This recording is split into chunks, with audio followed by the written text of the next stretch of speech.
শাইখুন জানিন, বেশি বয়সে জেনা করে যে তার সাথে আল্লাহ কথা বলবেন না, হজ করলেও নয়, তাহাজ্জুদ পড়লেও নয়।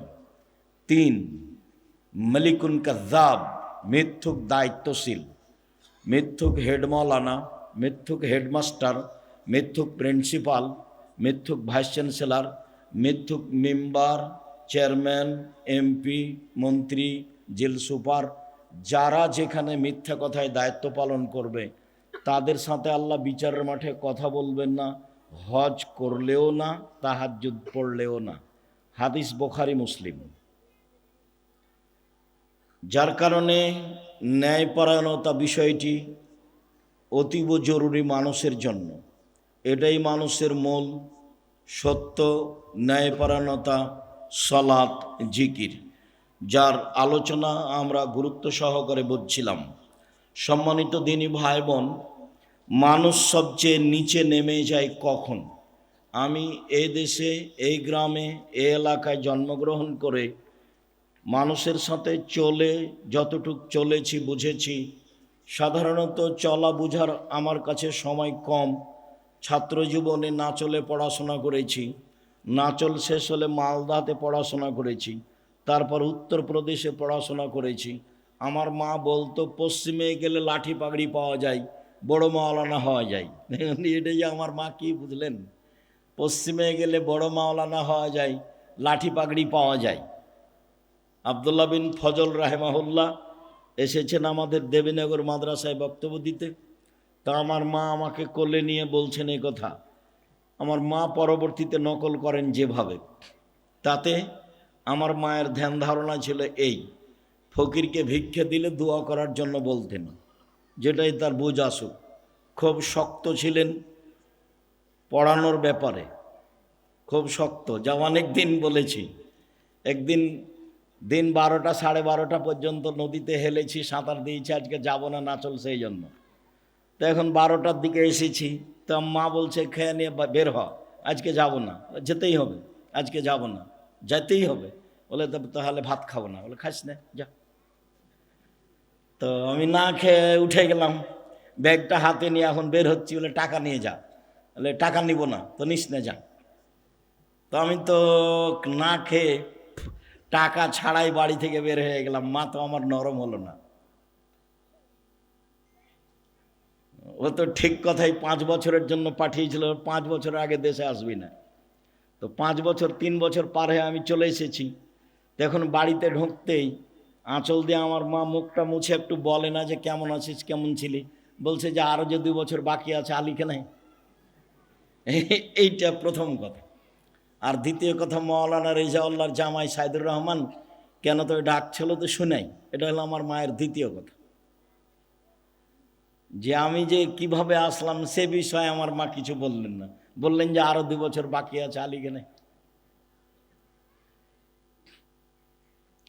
সম্মানিত দিনী ভাই বোন, আমি জন্মভূমি হিসেবে আচরণ চালচলন খুব ভালো বুঝি, অন্যান্য জেলার বুঝি, পৃথিবীর বিভিন্ন দেশেরও পাড়াই মোটামুটি অবগত।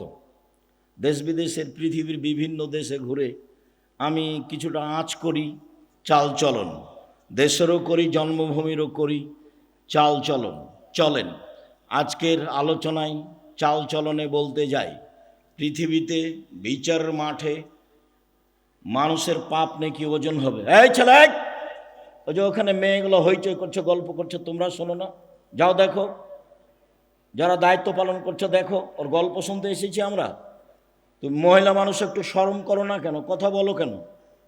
আর একজন যদি তোমার গায়ের উপরে, মাথার উপরে চড়ে চলে যায়, তুমি মুখ খুলবা না? যাকো, দেবীনগরে দিগাড়ে বাস করে একবারে মানুষ অমানুষ হয়ে গেছো, পশু প্রাণী হয়ে গেছো।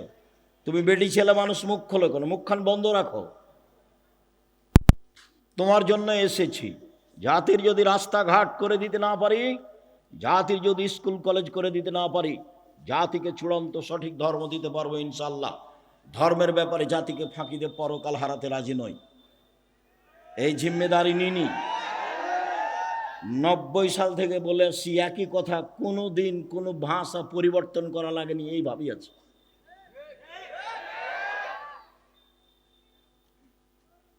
সম্মানিত দিনী ভাই বোন,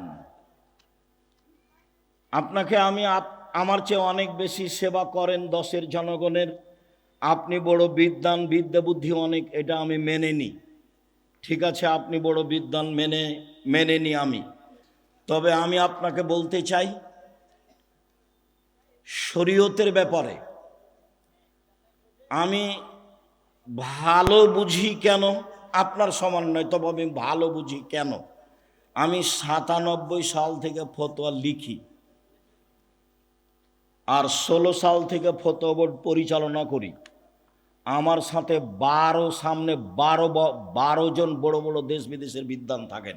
12 জন খুব বড় বড় উচ্চ পর্যায়ের তারা শিক্ষক, যাদের বেতন 1 লক্ষ। জামিয়া সালাফে এখন 2026 সালে এসে প্রতি মাসে বেতন লাগে 45 লক্ষ।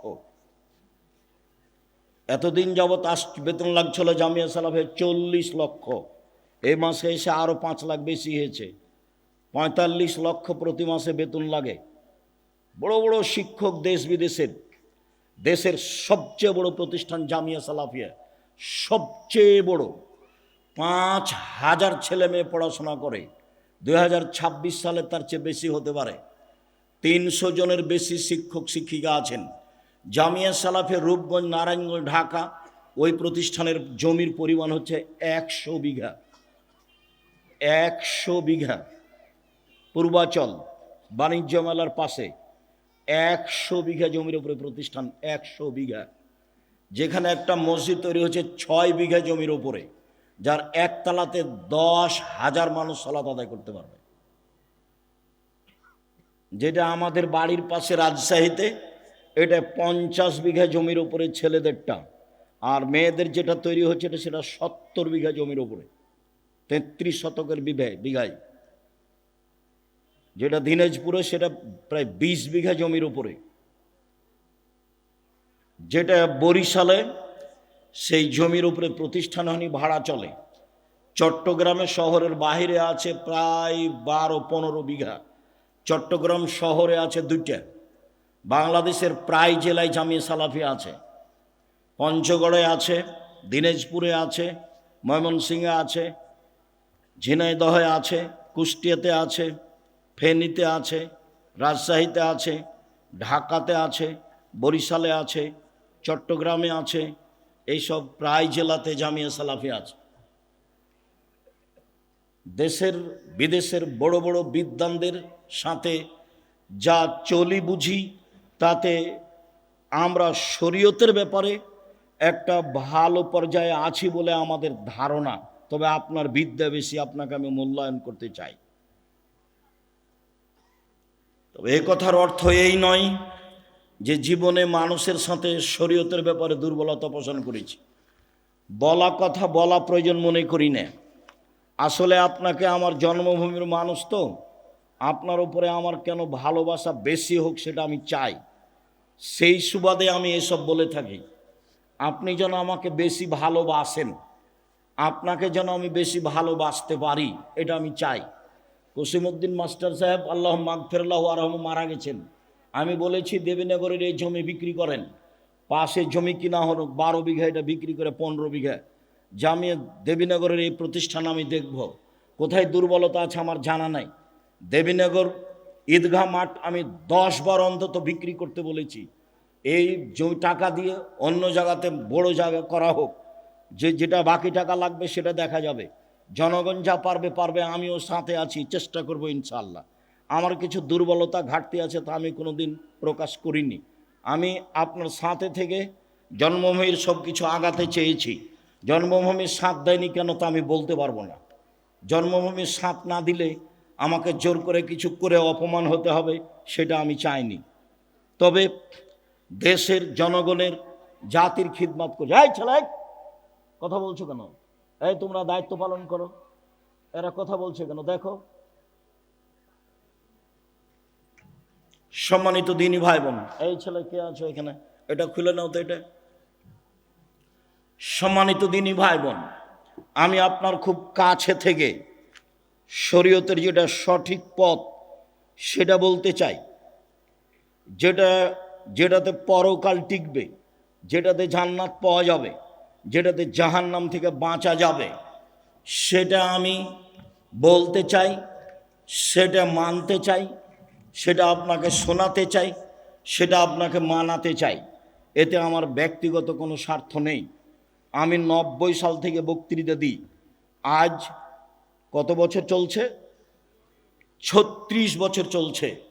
36 বছর আমি কোনোদিন মানুষের কাছে পথ খরচ পাথেও যাইনি।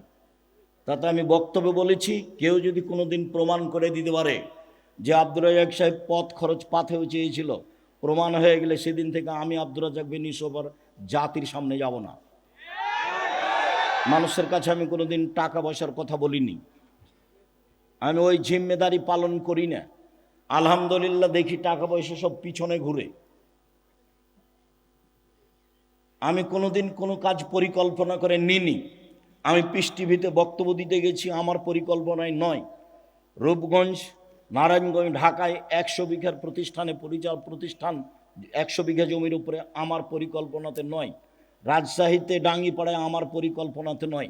মানুষ আমার উপরে জোর করে চাপিয়ে দিয়েছে। বুদ্ধি দিয়ে যদি রুজি হতো, আমি আব্দুর রাজ্জাক বিন ইউসুফ আমার রুজি হতো না। আল্লাহ বুদ্ধি দিয়ে রুজি দেয় না, যাকে যেভাবে আল্লাহ ইচ্ছা করে তাকে সেভাবে রুজি দেয়। এটা আমার গ্রামবাসী বুঝে, আমার জন্মভূমির লোকেরা বুঝে, আমার ক্লাসমেটরা খুব ভালোই বুঝে। আব্দুল হাফিজ বলছে, আব্দুল হাফিজ ক্লাসমেট, আব্দুর রাজ্জাক, ওই যে তোদের গ্রামের রাস্তাটা নিয়ে ঝামেলা হচ্ছে, কি করা যায়? তো তুই এক কাজ কর, রাস্তা কর। যখন রাস্তা আমাদের বাড়ির সামনে আসবে তখন এভাবে ঢুকে যাবে, দিয়ে তখন এভাবে যাবি। যে তোর কেউ যদি মানা করে, কেউ মানা করবে না। আমার ভাগ্নি যদি মানা করে তো বুঝে না, তুই এটা কর না। আর যদি কারো কথা মানতে হয়, বলতে হয়, কে করবে, তাহলে এন্তাজ মেম্বার যেটা বলবে সেটা করিস। ও তো পাতাই পড়ি না, আমরা ও পাতাই পড়ি না। কোথায় গেল জমির আইল, আর কোথায় গেল জমি? আমার মা পছন্দ করতো না জমি জায়গায় হিসাব করা, আমরা পছন্দ করি না। আমি তো রাস্তাঘাটে ঘুরি, চলি এইভাবে দেউলিয়া। আর আমার ছোট ভাই বরিশাল মডেল কলেজের শিক্ষক। এমনি চলছে এভাবে স্বাভাবিকভাবে। জীবন বিসর্জন করা আছে জামিয়া সালাফের জন্য। জাতির কাছে কোনোদিন নত হওয়া লাগেনি, খুব ভালো অবস্থায় দিন কাটছে। আমি এইগুলো বলে আপনাকে বলতে চাচ্ছি, আমি আপনার দিনী ভাই, আমি আপনার দিনী ছেলে। আপনি আমার মা, আপনি আমার চাচি, আপনি আমার বোন, আপনি আমার ভাই। আমার জন্ম এইখানে। আমি যেটা ভালো বুঝছি আপনাকে সেটা বুঝাতে চাই আন্তরিকভাবে। আপনি ধর্মের নামে কিছু করে পরকাল হারিয়ে দেন, সেটা আমি চাইনি। আপনি আমার দিনী বোন, হিংসা করে এদিকে চললেন, আব্দুর রাজ্জাক সাহেব আসছেন, তার বক্তব্য শুনে কি হবে? এই হিসাব আমি আপনার কাছে এটা চাইনি। আমি বলছি আপনি ভুল পথে আছেন, ভুল পথে আছেন, ভুল পথে আছেন। ওইটা পথ রাসূলের নয়, যেটা আপনি করছেন বোঝাচ্ছেন, ওটা রাসূলের পথ নয়। আমি 97 সাল থেকে ফতুয়াই লিখি, আর 88 আগস্টের 20 তারিখ রোজ বুধবার থেকে আমি শিক্ষক। সেদিন থেকে ক্লাসের উপরের মাদ্রাসার সবচেয়ে উপরের যেগুলো কেতাব সেগুলো আলহামদুলিল্লাহ আমি পড়াই। আমার কাছে বিদ্যা তেমন নেই, ভাঙাচুরা। যেভাবে আছি এভাবে সব জায়গায় যেতে যাই, দেশ বিষয়ে এভাবেই যাই।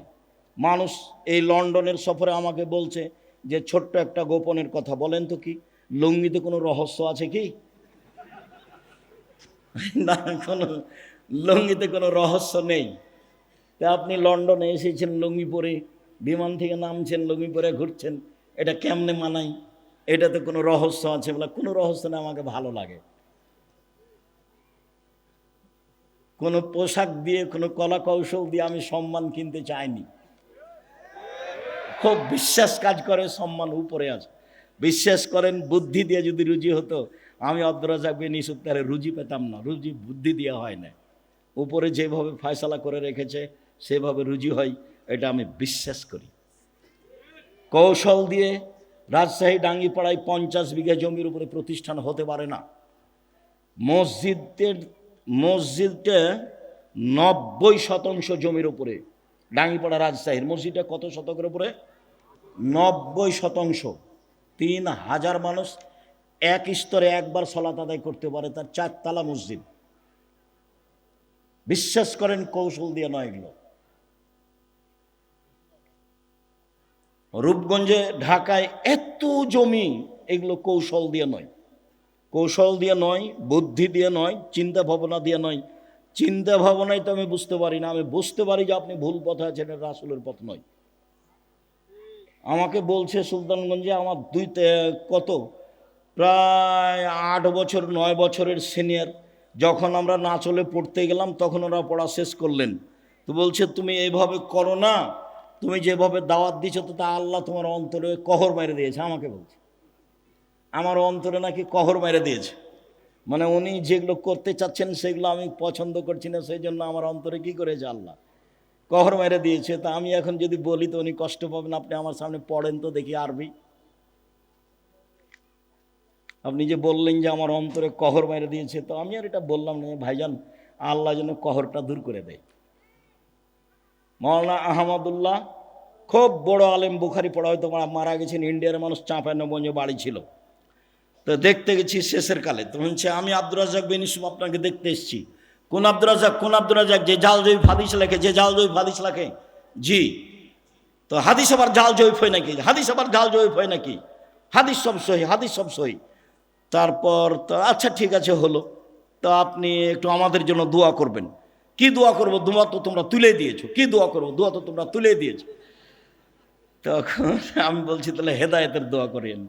হ্যাঁ হ্যাঁ, হেদায়েতের দোয়া করা যাবে, আল্লাহ তোমাদের হেদায়েত করুক, আল্লাহ তোমাদের হেদায়েত। এখন কহর মেরে দিয়েছে, মুখের কথা উনি বললেন, কি করার আছে? সম্মানিত দিনী ভাই বোন, বলছিলাম বিচারের মাঠে মানুষের পাপ নেকি ওজন হবে। যারা হিন্দু তাদের পাপ নেকি ওজন হবে না, কেননা তাদের নেকি নেই। যারা ইহুদি তাদের পাপ নেকি ওজন হবে না, কেননা তাদের নেকি নেই। যারা খ্রিস্টান তাদের পাপ নেকি ওজন হবে না, কেননা তাদের নেকি নেই। যারা কাদিয়ানি তাদের পাপ নেকি ওজন হবে না, কেননা তাদের নেকি নেই। যারা শিয়া তাদের পাপ নেকি ওজন হবে না, কেন? তাদের নেকি নাই। যারা আকিদায় মাইর খেয়ে গেছে বিশ্বাসে, তাদের পাপ নেকি ওজন হবে না, কেননা তাদের নেকি নাই। পাপ নেকি থাকলে তো দাঁড়ি পাল্লা লাগবে। আল্লাহ তাআলা বলছেন ফালা নকিমু লাহুম ইয়াউমাল কিয়ামাতি ওয়াজনা, আমি ওদের পাপ নেকি ওজন করব না। আমি আল্লাহ ওদের পাপ নেকি ওজন করব না। ওদের কপাল এবং মাথার সম্মুখ ভাগ আর পা ধরে জাহান্নামে নিক্ষেপ করা হবে, তাদের পাপ নেকি ওজন হবে না। সম্মানিত দিনী ভাই বোন, বিচারের মাঠে সবচেয়ে ভারী নেকি সদাচরণের নেকি। বিচারের মাঠে নেকির পাল্লায় সবচেয়ে ভারী নেকি ভালো চাল চলনের নেকি। আগে হাদিস দিয়ে কথাটা প্রমাণ করি। আবু দারদা রাদিয়াল্লাহু তাআলা আনহু বলেন, রাসূল সাল্লাল্লাহু আলাইহি সাল্লাম বলেছেন, ইন্না আসকালা শাইইন ইদাউ ফি মিজানিল মুমিন ইয়াউমাল কিয়ামা খুলুকুন হাসান। মোমেন পুরুষ নারীর নেকির পাল্লায় সবচেয়ে যেটা ভারী নেকি রাখা হবে, মোমেন পুরুষ নারীর নেকির পাল্লায় সবচেয়ে যেটা ভারী নেকি রাখা হবে, সেটা ভালো চাল চলনের নেকি, ভালো স্বভাবের নেকি, সদাচরণের নেকি।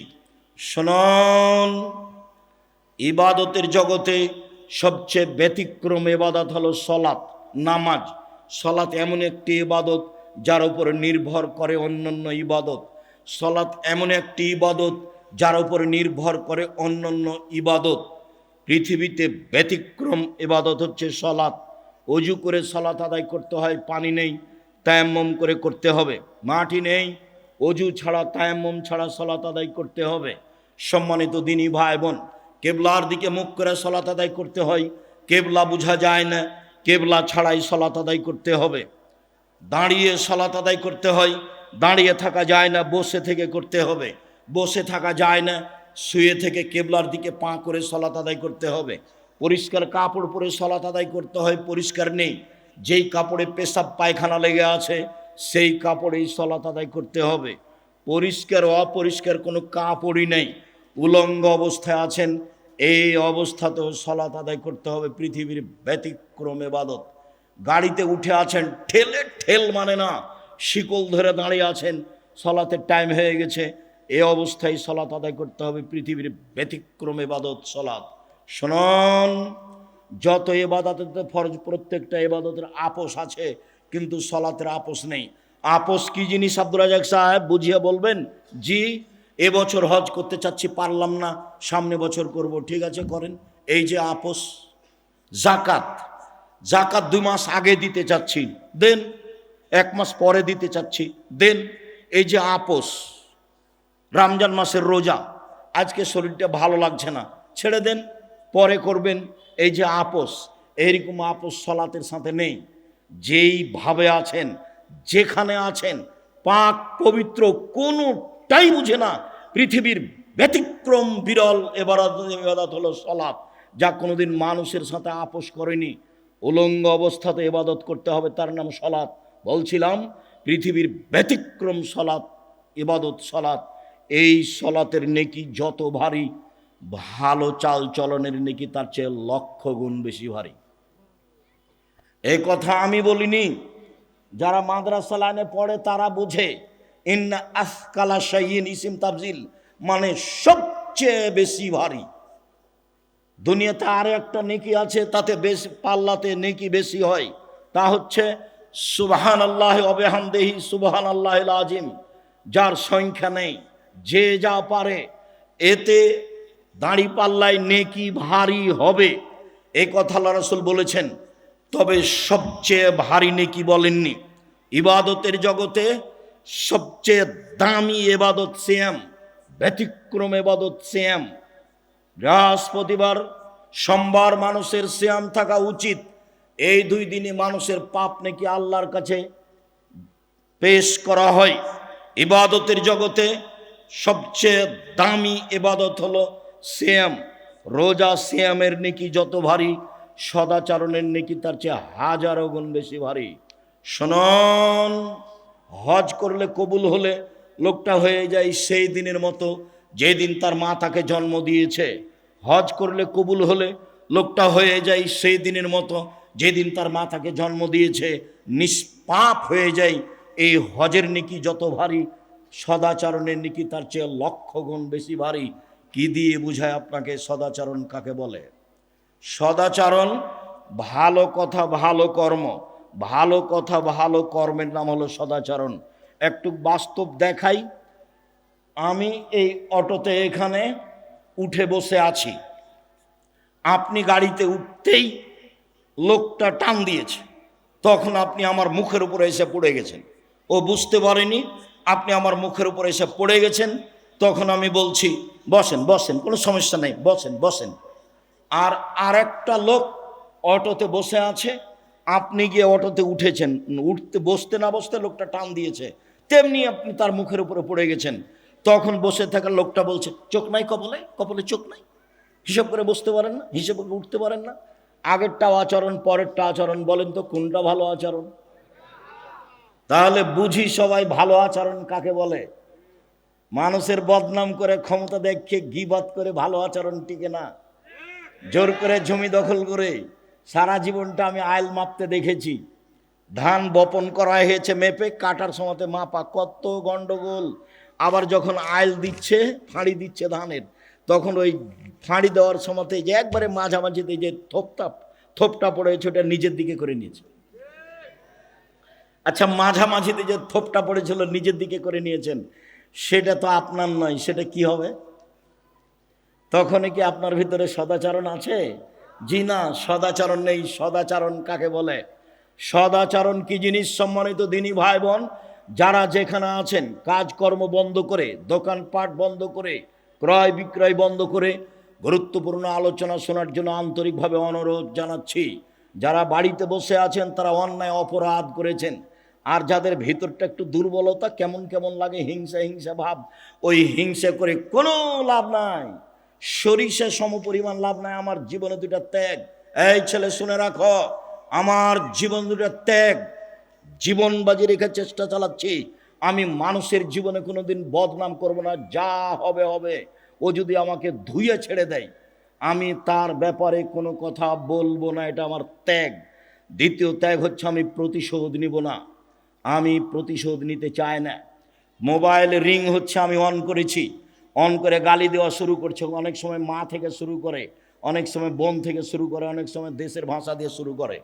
দিতে দিতে যখন থেমে যাই, তখন আমি আবার রিং দিয়ে বলি, ভাইজান কোনো গালি বাকি ছিল মনে হয়, মোবাইলে মনে হয় টাকা শেষ হয়ে গেছে, যদি আরো কিছু থাকে গালি দিয়ে নেন। অথচ গালি আমার মা দিয়ে শুরু করেছে, আমি তার উত্তর দেওয়া প্রয়োজন মনে করিনি। ধুয়ে ছেড়ে দিলাম, আপনার নামটা আমি মুখে নিব না, যা হবে হবে। জীবনে কোনোদিন প্রতিশোধ নিব না। সিলেট সোনাম ফেন্সিগঞ্জের ওসি আমাকে বলছে, আব্দুর রাজ্জাক সাহেব সিগনেচার করেন না, মামলা আমি চালাবো, আপনার গাড়ি ভেঙে দেবে, গাড়িতে আঘাত করবে, মানে আমি ওসি, আমি আপনার মামলা চালাবো। আমি বলছি, ওসি সাহেব আমি মানুষের বিরুদ্ধে মামলা করি না, আমি মামলা করব না। আমি যদি মামলা করি তাহলে আমার মামলা ছোট হয়ে যাবে মানুষের। ও বিচার করতে পারে না? ওও তো বিচার করতে পারে, ও করুক। আমি তো তার ক্ষতি করিনি, সে গাড়িতে এসে আঘাত করবে কেন? আমার বাড়ি তার বাড়ির পাশে নয়। আমার জীবনে আমি কোনোদিন প্রতিশোধ নিই না কারো, আমার জীবনে আমি কোনোদিন কারো বারে মুখ খুলি না, খুলব না, এটা আমার দৃঢ় প্রতিজ্ঞা।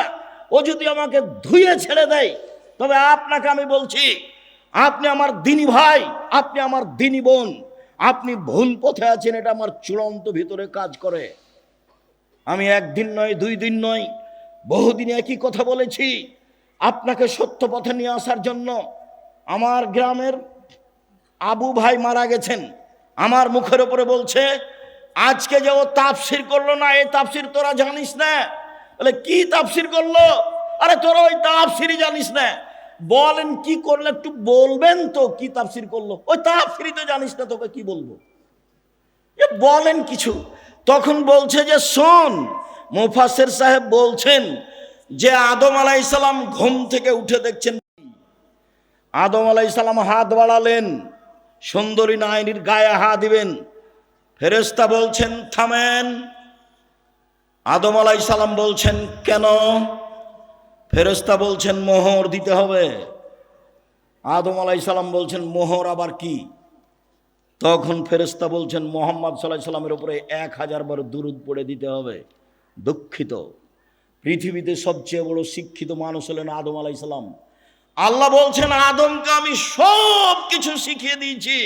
পৃথিবীর ইতিহাসে আদমের চেয়ে বড় শিক্ষিত মানুষ কিয়ামত পর্যন্ত কেউ জন্ম নিবেও না।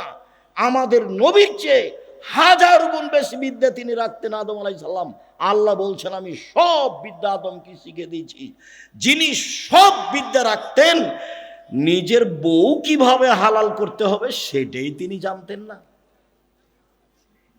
বুঝতে পারেননি কথা? একেবারে ডাহা। আমি আমার চাচাতো ভাইয়ের মুখের উপরে বললাম, শোনেন, মুফাসসিরকে 80 160 লাঠি পিটাতে হবে। সাধারণ মানুষ মিথ্যা কথা বললে, অপবাদ লাগালে তার জন্য 80 লাঠি, আর নবীর উপরে অপবাদ লাগালে তার জন্য 80 160 লাঠি পিটাতে হবে। তুমি আমার ভাই, তুমি আমার ভাতিজা, তুমি এ দেশের ছেলে, তুমি চোখ দেখিয়ে ভিতরে হিংসা রেখে উল্টা মুখে চলে সফল হতে পারবে না। তুমি মনে রেখো, আমি আব্দুর রাজ্জাক বিন ইউসুফ তোমার গ্রামের মানুষ আমি বলছি। সম্মানিত দিনী ভাই বোন, চলেন এবার দেখি সদাচরণ কাকে বলে।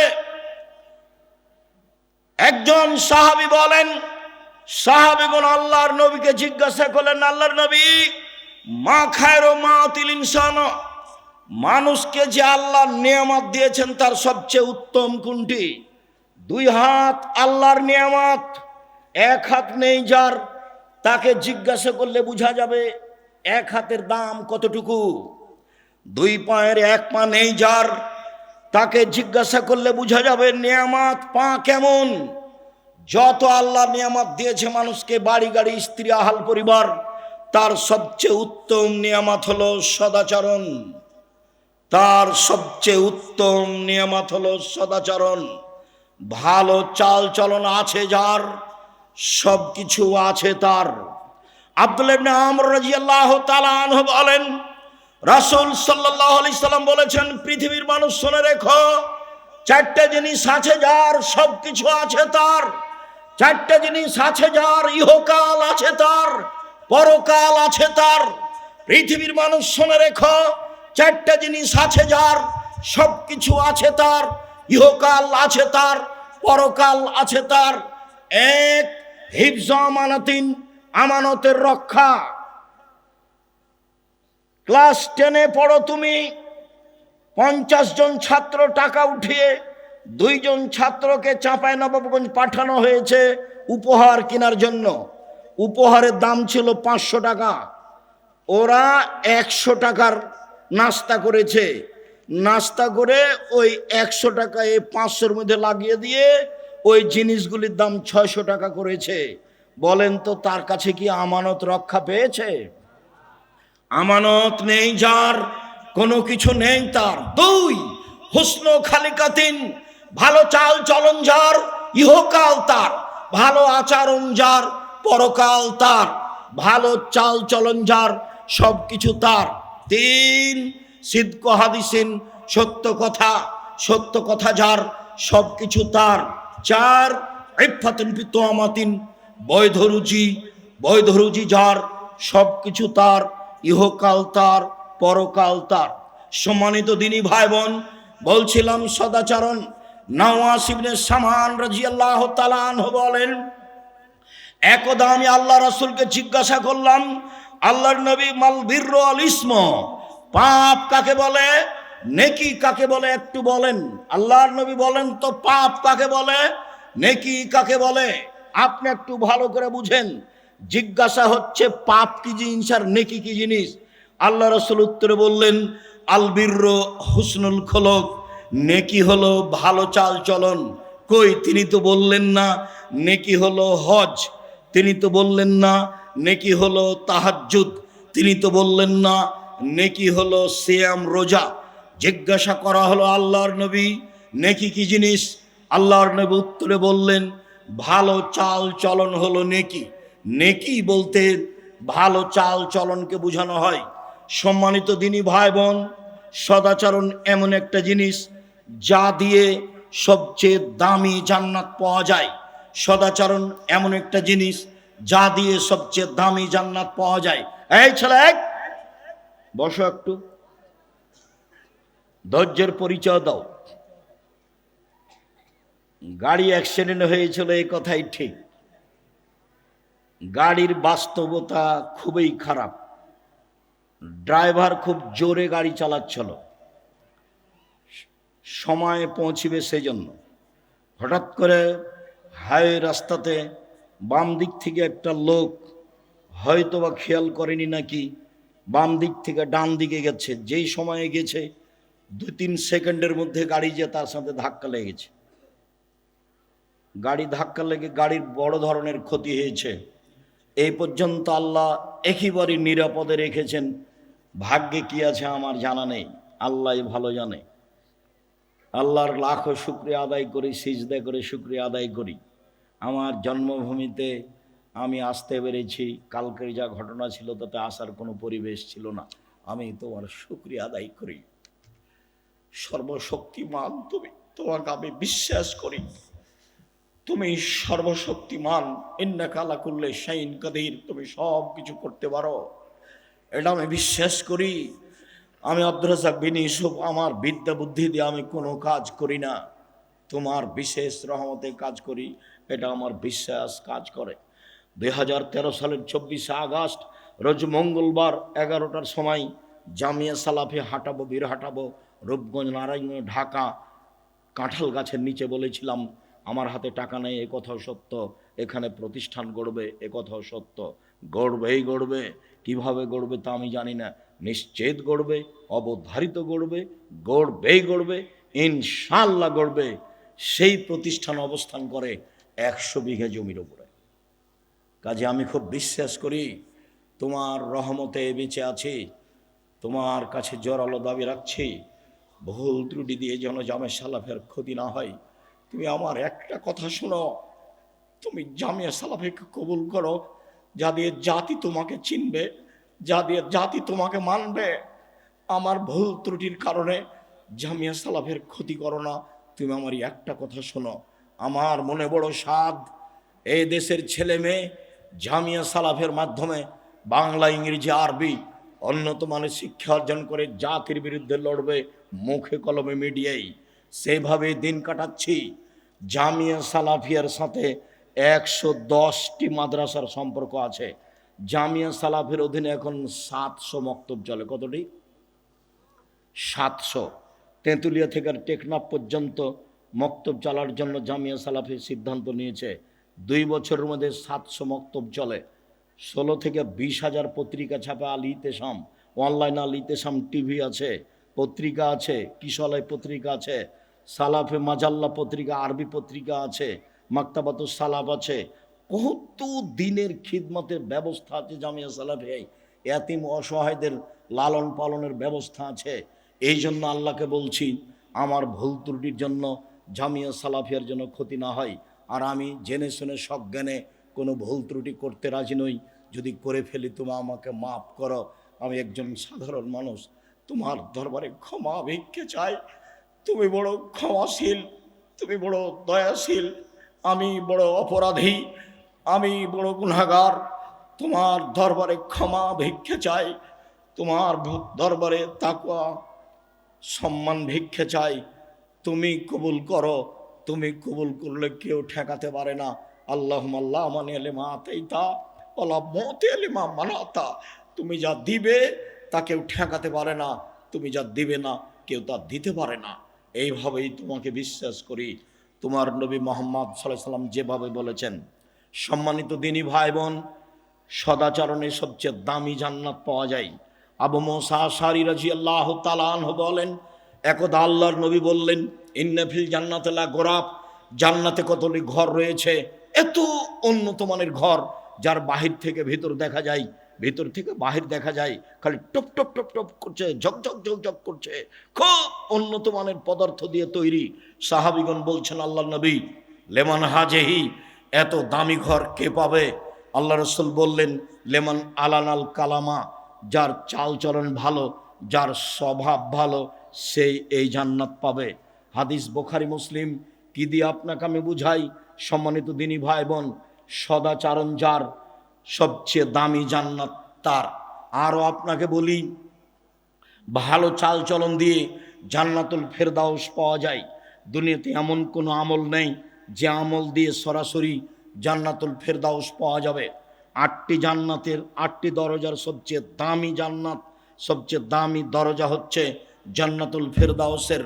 রাসূল সাল্লাল্লাহু আলাইহি সাল্লাম একদা বলছেন, পৃথিবীর মানুষ শুনে রেখো, আনা যাইবুন বিবাইতিন লেমান তারাকাল মেরাহা ওয়াইন কানা মহিক্কান। কেউ যদি তর্ক ছেড়ে দেয় সত্য হলেও, এই টিস্যুটা দিয়ে তো, কেউ যদি তর্ক ছেড়ে দেয় সত্য হলেও, হ্যাঁ আব্দুর রাজ্জাক সাহেব এটা বলেছেন, আরে না এটা বলেছেন, আরে না এটা বলেছেন, তখন যদি আপনি বলতে পারেন আসসালামু আলাইকুম, আমি গেলাম, আমি আপনার সাথে তর্ক করতে রাজি নই। মুহাম্মদ সাল্লাল্লাহু আলাইহি সাল্লাম বলেন, যে ব্যক্তি সত্য হলেও তর্ক ছেড়ে দিবে, আমি মুহাম্মদ সাল্লাল্লাহু আলাইহি সাল্লাম তাকে একটা জান্নাতে ঘর নিয়ে দিব। তিনি বলেন, পৃথিবীর মানুষ শুনে রেখো, অবে বাইতিন রাবাজিল জান্নাহ লেমান তারাকাল কিযবা ওয়াইন কানা মাজেহা। মজাক করে হলেও যদি কেউ মিথ্যে না বলে, মজাক করে হলেও যদি কেউ মিথ্যে না বলে, আমি মুহাম্মদ সাল্লাল্লাহু আলাইহি সাল্লাম তাকে জান্নাতে একটা ঘর নিয়ে দিব। তিনি বললেন, পৃথিবীর মানুষ শুনে রেখো, ওয়া আলাল জান্নাহ লিমান হাসানা খুলুকাহু, যে তার চাল চলনকে ভালো করলো, যার স্বভাব ভালো, যার সদাচরণ রয়েছে, আমি মুহাম্মদ সাল্লাল্লাহু আলাইহি সাল্লাম তাকে জান্নাতুল ফেরদাউস নিয়ে দিব। সম্মানিত দিনী ভাই বোন, জান্নাতুল ফেরদাউস পাওয়া যাবে এমন কোনো আমল দুনিয়াতে নেই। তা সালাত হোক, তা হজ হোক, তা যাকাত হোক, তা তাহাজ্জুদ হোক, তা তাসবিহ তাহলিল জিকির আজকার হোক, এমন কোনো ইবাদত নেই যার বিনিময়ে সরাসরি জান্নাতুল ফেরদাউস পাওয়া যেতে পারে। একটাই ইবাদত, তা হচ্ছে সদাচরণ। সদাচরণ দিয়ে আপনি জান্নাতুল ফেরদাউস পাবেন। আবু হুরায়রা রাদিয়াল্লাহু তাআলা আনহু বলেন, রাসূল সাল্লাল্লাহু আলাইহি সাল্লাম বলেছেন, পৃথিবীর মানুষ শুনে রেখো, জান্নাতুল ফেরদাউস সদাচরণ দিয়ে বড় বড় 2টি নেকি একসাথে হয়। পৃথিবীর মানুষ শুনে রেখো, সদাচরণ দিয়ে বড় বড় 2টি নেকি একসাথে হয়। এক, নিয়মিত তাহাজ্জুদ পড়লে যত নেকি হয়, সদাচরণ দিয়ে তত নেকি হয়। 2, নিয়মিত নফল সিয়াম রোজা থেকে যত নেকি হয়, সদাচরণ দিয়ে তত নেকি হয়। প্রত্যেক দিন নিয়মিত রাতে তাহাজ্জুদ পড়েন। এই তাহাজ্জুদ দিয়ে যত নেকি, ভালো চাল চলনে তত নেকি। 2, বৃহস্পতিবার সোমবার সিয়াম থাকেন, প্রতি মাসে 3 দিন রোজা থাকেন, মুহররমের 2 দিন রোজা থাকেন, আরাফার 1 দিন রোজা থাকেন, শাওয়ালের 7 দিন 6 দিন রোজা থাকেন, যুলহিজ্জার 9 দিন রোজা থাকেন, প্রতি মাসে 3 দিন রোজা থাকেন। এত রোজা থেকে যত নেকি হয়, সদাচরণে তত নেকি হয়। একসাথে 2টি আমলের নেকি সদাচরণে হয়। 2, রাসূল সাল্লাল্লাহু আলাইহি সাল্লাম বলেন সদাচরণ দিয়ে একসাথে 3টি আমলের নেকি হয়। 1, আল্লাহর পথে জিহাদ করে যত নেকি হয়। 2, তাহাজ্জুদ পড়ে যত নেকি হয়। 3, নিয়মিত সিয়াম থেকে যত নেকি হয়। 3টে আমলে যত নেকি হয়, সদাচরণে তত নেকি হয়। কি দিয়ে বুঝায় আপনাকে আমি সদাচরণ কাকে বলে? রাসূল সাল্লাল্লাহু আলাইহি সাল্লাম বলেন, আল্লাহ তাআলা সদাচরণকে বলেন সামনে রেখে, এই সদাচরণ, আল্লাহ বলছেন, এই সদাচরণ শোনো, আমি আল্লাহ বলছি, মান ওয়াসালাকে ওয়াসালতুহু, তোমাকে যে নিবে আমি আল্লাহ তাকে নিব, তোমাকে যে ছেড়ে দিবে আমি আল্লাহ তাকে ছেড়ে দিব। যার সদাচরণ নেই তার আল্লাহ নেই, যার ভালো চাল চলন নেই তার আল্লাহ নেই। আয়েশা রাদিয়াল্লাহু তাআলা আনহা বলেন, রাসূল সাল্লাল্লাহু আলাইহি সাল্লাম বলেছেন, সদাচরণ আল্লাহর আরশ ধরে এইভাবে ঝুলন্ত আছে। সদাচরণ আল্লাহর আরশ ধরে এইভাবে ঝুলন্ত অবস্থায় বলে। সদাচরণ নিজে বলছেন, সদাচরণ কথা বলতে পারে। আমি সদাচরণ বলছি, মান অসালানি অসালাহুল্লাহ, আমাকে যে নিবে আল্লাহ তাকে নিবেন। ওমান কাতানি কাতাহুল্লাহ, আমি সদাচরণ, আমাকে যে ছেড়ে দিবে আল্লাহ তাকে ছেড়ে দিবেন। সম্মানিত দিনী ভাই বোন, রাসূল সাল্লাল্লাহু আলাইহি সাল্লাম বলেন, আল মুমিন কাল বুনিয়ান ইয়াসুদ্দু বাযুহু বাযান, সারা পৃথিবীর মুমিন পুরুষ নারী প্রাসাদের মতো। এ দেখেন আল্লাহ রাসূল দেখাচ্ছেন, এই যে আঙ্গুলগুলি আঙ্গুলের ভিতরে ঢুকলো, এইভাবে নির্বাচনে এক ভাই আওয়ামী লীগ আর এক ভাই বিএনপি বা অন্য দলের যদি বুঝতে পারে যে বিপদে পড়েছে, তাহলে বলে ঠিক হয়েছে, ঠিক হয়েছে, উচিত হয়েছে, স্বভাব যেমন তেমন ঠিকই হয়েছে। সেদিন ঝগড়ায়, আমাদের গ্রামের অনেক দিন আগের ঘটনা, 2 ভাই ঝগড়া লেগেছে। ঝগড়া লেগে এক ভাই বলছে, শোন রে, আমি তো বোরিং চলে যাব, আমার ভাগটা এমন একজনের কাছে দিয়ে যাব যে তোকে ঘুতাতে পারে। সদাচরণ কবে বিদায় নিয়েছে? আমাদের গ্রাম ঘরের মহিলারা যখন ঝগড়া লেগে যায়, তখন একবারে বস্তির ভাষায়, সবচেয়ে নিম্ন ভাষায় ঝগড়া করে। ঝগড়া যখন শেষ হয়ে যায়, তখন মহিলাটা বলে, দেখ, জানটা একবারে মনের স্বাদ মিটিয়ে বলেছি, মূলের স্বাদ মিটিয়ে বলেছি। তখন তার কাছে সদাচরণ আছে? ওই তাহাজ্জুদ দিয়ে লাভ হবে না, ওই হজ দিয়ে লাভ হবে না। ঢং ঢং করে গ্রামে ঘুরে বেড়িয়ে মানুষের সাথে ঝগড়াঝাঁটি করে সদাচরণ নিজে থেকে বিদায় করে দিয়ে জান্নাত পাওয়া সহজ নয়। সম্মানিত দিনী ভাই বোন, রাসূল সাল্লাল্লাহু আলাইহি সাল্লাম বলেন, আল মুমিনুনা কারাজুলিন ওয়াহিদ, সারা পৃথিবীর মানুষ একজন, সারা পৃথিবীর মানুষ একজন। ইনিস্তাকারা আসহু ইস্তাকা কুল্লুহু, মাথায় ব্যথা হলে সম্পূর্ণ শরীরে ব্যথা বুঝতে পারে, চোখে ব্যথা হলে সম্পূর্ণ শরীরে ব্যথা বুঝতে পারে। আমি বিপদে পড়েছি, আপনিও বিপদে পড়বেন, আমার পাশে এসে বলবেন, কি হয়েছে, ডাক্তার লাগবে, অ্যাম্বুলেন্স লাগবে, অটো নিয়ে আসবো, এরই নাম হলো সদাচরণ। আপনি যদি বলেন ঠিক হয়েছে, আবার যদি খুশি হয়ে গরু জবাই করেন, তাহলে তো আরো উল্টা কথা হয়ে গেল। আমার চোখের সামনে একজন পরাজয় হয়েছে, তার একজন গরু জবাই করলো, এটা আমার চোখের সামনের ঘটনা। কবে সদাচরণ বিদায় নিয়েছে?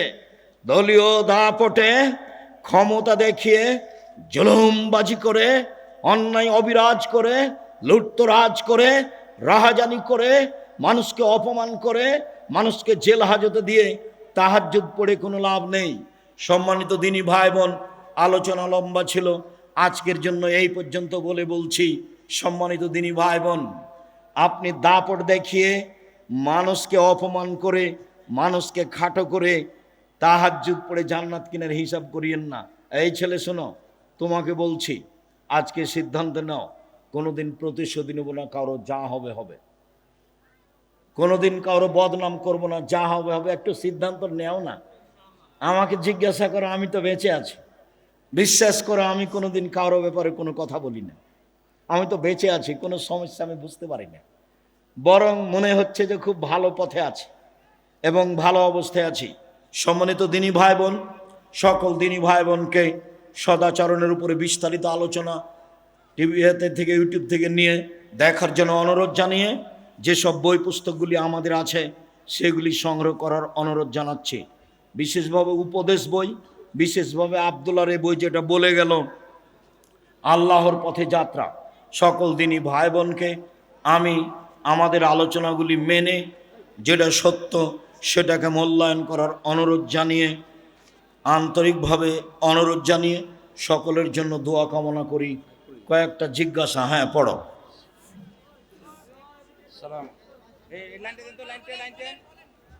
হ্যালো, কয়েকটা জিজ্ঞাসা। দেবীনগর নিয়ে আপনাদের চিন্তা ভাবনা কেমন এবং আপনারা কি প্রতি বছর দেবীনগরে আসবেন? দেবীনগর জন্মভূমি, দেবীনগরকে ভালোবাসি। কে উল্টা চলে এ বিবেচনা আমি আব্দুর রাজ্জাক বিন ইউসুফ করতে রাজি নই। কে বিরুদ্ধে আছে, কে হিংসা করে, এই পাতা আমি ছিঁড়ে দিয়েছি, এটা পাতা আমি পড়ি না। আপনারা যোগাযোগ রাখলে সময়ের গতিতে আমি আসবো ইনশাআল্লাহ। নাতিকে ভাই বলা যাবে কি? নাতিকে, নাতনিকে বুবু, দাদি, ভাই বলাতে কোনো সমস্যা নেই। কেউ যদি বলে থাকে সমস্যা, তাহলে ভুল হয়েছে। আমি নাতিকে ভাই বলি, এর অর্থ ওটা আমার নিজ ভাই নয়, ওটা আমার নাতি। জমিজা আমাকে যদি জিজ্ঞাসা করে আপনারা সহজ আপনার ভাই কয়টা, তা আমি কি আমার নাতির নাম বলবো? তার মানে আমি ওকে নিজ ভাই বলে স্বীকৃতি দিনি, এটা স্নেহ, চলবে, কোনো সমস্যা নেই। বেতুর সালাত তাহাজ্জুদের সময় পড়বে নাকি এশার সময়? বেতের সলাৎ তাহাজ্জুদের সময় পড়বে না এশার সময়। যারা রাতে তাহাজ্জুদ পড়তে ইচ্ছুক তারা বেতের তাহাজ্জুদের পরে পড়বে, এটাই চেষ্টা করবে। আর যদি মনটা এলোমেলো থাকে, উঠবো কি উঠবো না, ঠিক নাই, উঠবো কি উঠবো না, তাহলে এশার সলাতের পরে বেতের পড়ে নেবে। 1 রেখাত 3 রেখাত পড়তে পারে, 1 রেখাত 3 রেখাত পড়তে পারে। জি। খেলাধুলা আয়োজন করার মাধ্যমে কি সমাজ উন্নত হতে পারে ও মাদক নির্মূল হতে পারে? কুল্লুল্লাহ বিনিয়াল হবে বাতিল ফহরা ফওয়া বাতিল, প্রত্যেক খেলায় বাতিল। মাত্র 3টে শরীর চর্চার জন্য, যেখানে কোনো প্রতিবাদ, প্রতিশোধ এবং জুয়া থাকবে না, টাকার হারজিত থাকবে না, সেই শরীর চর্চা জায়েজ। বাকি যত খেলা আছে সব বাতিল। দিবসকে লক্ষ্য করে যত খেলা হয় সব বাতিল, এগুলো জায়েজ নয়। দিবস মানা যেমন শিরক, এই সব খেলায় অংশগ্রহণ করা তেমন গুনার কাজ। জাযাকুমুল্লাহ খাইর। ক্রিকেট খেলায় আর্থিক সহযোগিতাকারী ও সাপোর্টকারীদের ব্যাপারে জানতে চাই। ক্রিকেট খেলাও জায়েজ নয়। শরীর চর্চার জন্য চাই যখন টাকার হারজিত নেই। আর যখন টাকার হারজিত আছে তখন এটা হারাম, তখন এটা জুয়া। 4 শ্রেণীর মানুষ জান্নাতে যাবে না। তার 1 শ্রেণীর মানুষ যারা জুয়াতে অংশগ্রহণ করে, যারা জুয়াতে সাহায্য করায়, যার জান্নাতে যাবে না। টাকার হারজিতে যা খেলা হয়, যেটা খেলা হয় সেটাই জুয়া। সাবধান।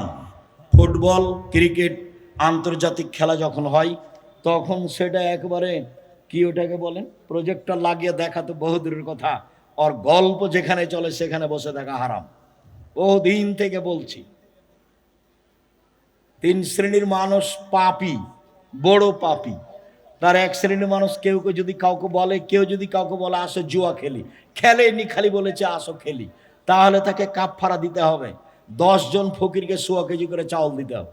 খেলেনি, খালি বলেছে আসো খেলি, খালি বলেছে, এই জন্য 10 জন ফকিরকে 100 কেজি করে চাউল দিতে হবে, তার নাম জুয়া। সাবধান। আমার জন্মভূমি এটা, তোমরা ছেলেরা খুব সতর্ক থাকো। খারাপটা খারাপই, মোবাইলের ভালোটা নিও না। মোবাইল বাদ দিয়ে ভালো করে পড়াশোনা করো, খুব শক্তভাবে পড়াশোনা করো। আমি তো রাত 2টায় ঘুমাবো, 9টার সময় বাবুর্চি দরজা বন্ধ করে শুয়ে গেল, তো তখন আমি ভাবছি, ওরে সুবহান আল্লাহ, 9টায় ঘুমিয়ে যাওয়া যে কত সুবিধা, কত যে স্বাদ। এখনো রাত 2টায়, রাত 2টা না বাজলে আমি ঘুমাবো না, এটা খুব ত্যাগ ছিল ছাত্র জীবনে। রাত 2টা বাজবে তখন ঘুমাবো, চেষ্টা চালাতে কম করিনি। আমাদের মেধা দুর্বল তো, সেই জন্য ছেঁচড়া মেচড়া করে আছে। চলো। আমি একজন স্কুল পড়ুয়া শিক্ষার্থী। আমার জাতীয় সঙ্গীত না গাইলে আমাদের বাধ্যতা করে। আমি জানি জাতীয় সঙ্গীত গাওয়া শিরিক। এখন আমার করণীয় কি? জাতীয় সঙ্গীত শিরক। ঠাকুর বাঙালিদের শত্রু, ঠাকুর মুসলমানের শত্রু, ঠাকুর জাতির শত্রু, ঠাকুর ঢাকা বিশ্ববিদ্যালয়ের শত্রু। ঠাকুর ভারত, বাংলাদেশ, পাকিস্তানের মুসলমান যখন ইংরেজদের হাতে নির্যাতিত, তখন ঠাকুর লন্ডনে মুছ পাকায়। সেই ঠাকুরের গান, সেরেকি গান আমার ছেলে মেয়ে বলবে, এটা অসম্ভব হতে পারে না। আমার দেহের শ্বাস থাকাকালীন আমি ঠাকুরের গান মানব না, মানিনি। ছেলে মেয়েকে বলতে দিনই, দিব না, দেখি কতদিন ঠিক থাকতে পারি। এটা হতে পারে না। ঠাকুর বলে, ও কালিমা তোমার আকাশ, ও কালিমা তোমার বাতাস। আমি বলেছি ঠাকুরের বাবার আকাশ, আজ থেকে না 30 বছর আগে বলেছি। তাই সিলেট কোর্টে আমার নামে, আমার বিরুদ্ধে মামলা হলো মানহানির। 5,000 কোটি টাকা মানহানির মামলা, 5,000 কোটি টাকা। আব্দুর রাজ্জাক বিন ইউসুফ ঠাকুরের নিন্দা করেছে। আমি কাঠগড়ায় দাঁড়ালাম, জজ আমাকে বলল, আব্দুর রাজ্জাক সাহেব, আপনি কি পিস টিভির আলোচক? আমি বললাম জি। জজ আমাকে বললেন, আপনার মামলা খারিজ করে দিলাম। আমি সিলেট সুনামগঞ্জ কোর্টে দাঁড়ালাম, জজ আমাকে দেখে বলছে, আব্দুর রাজ্জাক সাহেব, আপনি এই মামলার জন্য এসেছেন তা আমার মনে হয় না। আপনি ঠাকুরের বিরুদ্ধে কথা বলেছেন, সেই জন্য সিলেট সুনামগঞ্জ কোর্টে আপনার 1,000 কোটি টাকা মানহানির মামলা দিয়েছে। আপনার সাথে মামলা নিয়ে কোনো কথা নেই। মামলার নথিটা, এই নথিটা এভাবে উল্টে দিলেন, দিয়ে ওকে বক্তব্য যেগুলো ভালো লাগেনি সেগুলো শোনাতে লাগলেন। 14 মিনিট যাবত ও সব বক্তব্য মুখস্থ করেছে। যেগুলো তাকে ভালো লাগেনি সেগুলো আমাকে একটা একটা করে শোনাচ্ছে। শোনানো যখন শেষ হলো, তো আমি খালি হাসছি। আমাকে উকিল বলেছে, আব্দুর রাজ্জাক সাহেব, চিরদিন আপনার কথা শুনেছি, আজকে আমার কথা শুনবেন। জজ খুব পাওয়ারফুল জিনিস। আপনি কোনটা বলতে যাবেন মন খারাপ হয়ে যাবে, তখন যেটা বলবে সেটাই হবে। আমার একটা কথা মানবেন, আজকে মুখ খুলবেন না। তাহলে ঠিক আছে, তাই হলো। আজকে মুখ খোলা হবে না। জজ বলল যে, এই আপনার জামিন মঞ্জুর করা হলো, আব্দুর রাজ্জাক সাহেবের সাথে আপনারা কেউ কথা বলবেন না, মানে কেউ যেন আশেপাশে না আসে, হইচই না করে। উনি বললেন, এটাই ছিল সিলেট কোর্টের ঘটনা, ওটাই ছিল সিলেট সুনামগঞ্জ কোর্টের ঘটনা। আমি শক্ত হাতে কথা বলে পরিবেশ আমার কোনোদিন দুর্বল দেখিনি, ভালো ছাড়া। আমি ঠাকুরের গান কোনোদিন মানিনি, এখনো মানছি না, কোনোদিন মানব না।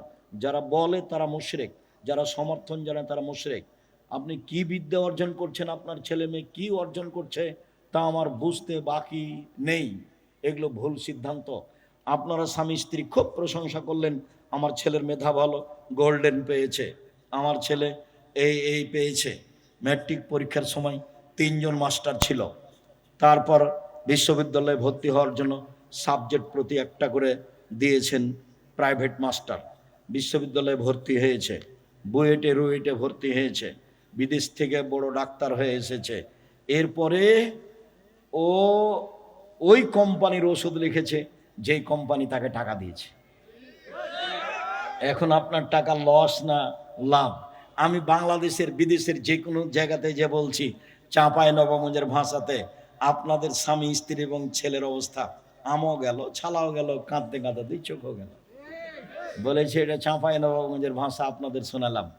আর যদি চাঁপাইনবাবগঞ্জের ভাষা বুঝতে না পারেন, তাহলে আপনার ছেলে 3টে পরীক্ষা দিলেই হতো, 5টা পরীক্ষা দিল কেন? ও তো জানে 5টা পরীক্ষা লাগবে না, ও দিল কেন? ও ডাক্তার মানে প্রতারক, সবাই নয়। ও ইঞ্জিনিয়ার মানে ও চোর, ওরা টাকা চুরি করে। বলেন আপনারা দুজন কি করলেন? পয়সাপাতি খরচ করে দেবীনগরের মেধাবী ছেলে, খুব ভালো চাকরি করে, অনেক টাকা বেতন পায়। মা চাচিরা বলল আজকে আমাদের ছেলে আসবে, খুব খুশি। গ্রামের মা চাচি আসলো আমাদের গ্রামে, গাড়ি থেকে নামলো, দেখলাম প্যান্টটা টাকনুর নিচে আছে, দাড়ি চাঁচা আছে, গলায় টাই আছে, হাতে সিগারেট আছে। এই সময় ছেলেটা গাড়ি থেকে নামলো। একটু পরে দেখলাম বৌমা গাড়ি থেকে নামলো, গায়ে হালকা হালকা কাপড় আছে। একটু পরে নাতনি পুতিন পুতিন গাড়ি থেকে নামলো, দেখলাম গায়ে তেমন কাপড় নেই। দেখি গাড়ির পিছন দিকে কুকুর আছে। বলেন এখন আপনাদের স্বামী স্ত্রী, আপনার ছেলের তিনজনের অবস্থা হলো ওই সেই কালে একটা পদ্য পড়েননি, এই মাঝি বাবু বলছে চাঁদ কেন বাড়ে কমে রে? আমি কি এগুলো জানি? দেখি তোর জীবন চারায় নাই মিছে। এই মাঝি এই হয় কেন রে? আমি কি ওগুলো জানি? দেখি তোর জীবন আটা নাই মিছে। এই মাঝি এগুলো কি বলতে পারিস? আমি কি ওইসব জানি? দেখি তোর জীবন 12 আনায় মিছে। একটু পরে বাতাস উঠেছে, নৌকা হিলে উঠেছে। মাঝি বলছে বাবু সাঁতার জানো বাবু? তখন মাঝি বলছে, বাবু বলছে না রে মাঝি না, আমি তো সাঁতার জানি না। এখন মাঝি বলছে এখন দেখি তোর জীবন 16 আনায় মিছে। আপনাদের স্বামী স্ত্রী এবং বেটা তিনজনের জীবন 16 আনায় মিছে। বলে গেলাম ভেবে দেখবেন, আমি আপনার বাড়ির মানুষ, দূরে করে চিন্তা করবেন না, কাছে করে চিন্তা করেন, ভালো হবে। আমি আপনার সাথে বসতে চাই, উঠতে চাই, কথা বলতে চাই। সরিষা সমপরাণ আপনাকে এড়িয়ে আমি চলতে চাই না, বলে আসছে লম্বা সময় ধরে একই কথা বলে আসছে।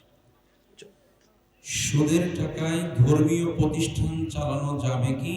সুদের টাকায় ধর্মীয় প্রতিষ্ঠান চালা যাবে কি? ধর্মীয় প্রতিষ্ঠান চালানো যাবে কি যাবে না এই বিষয় পরে। সুদের টাকা দান করলে নেকি হবে না, এইটা আগে। সুদের টাকা দিয়ে দিয়েছে, এতে মাদ্রাসা গড়লে তাতে পড়াশোনা করা